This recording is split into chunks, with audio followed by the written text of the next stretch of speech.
আইপিএলের একটি ভুলে মুহূর্তেই কোটিপতি থেকে নিঃস্ব হয়ে গেলেন ঝাড়খণ্ডের ক্রিকেটার সুমিত কুমার। 19শে ডিসেম্বর আইপিএল 2024-এর নিলামি শেষ হয়েছে। অনেক নতুন প্লেয়ারদের স্বপ্ন পূরণ হয়েছে আইপিএলের মতো লিগে খেলার। ঝাড়খণ্ডের ক্রিকেটার সুমিত কুমারের এবারের আইপিএলে বেস প্রাইস ছিল 20 লাখ টাকা। দিল্লি ক্যাপিটাল সুমিত কুমারকে 1 কোটি টাকায় কিনেছিল। আর এই খবর শুনে সুমিত কুমারের মা খুব খুশি হয়েছিলেন, কারণ তার ছেলের স্বপ্ন পূরণ হতে চলেছে।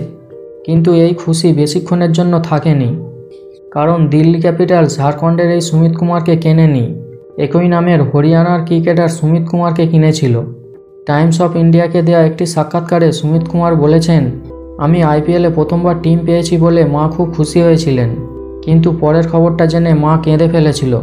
আমিও বুঝতে পারছিলাম না কি করে ঘটলো এটা। মানছি কারণ নাম মিলে যেতেই পারে, কিন্তু ছবি, টিভি স্ক্রিনে তো আমার ছবিই দেখানো হয়েছিল। তাছাড়া দিল্লির ইনস্টাগ্রাম হ্যান্ডেলে আমাকে ট্যাগ করে ছবি দেওয়া হয়েছিল, কিন্তু পরে তা ডিলিট করে দেওয়া হয়।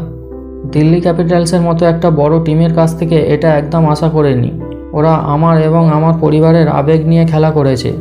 তো বন্ধুরা, একজন ক্রিকেটারের সাথে এমনটা হওয়া কি উচিত? আপনাদের মতামত কমেন্টে অবশ্যই জানাবেন।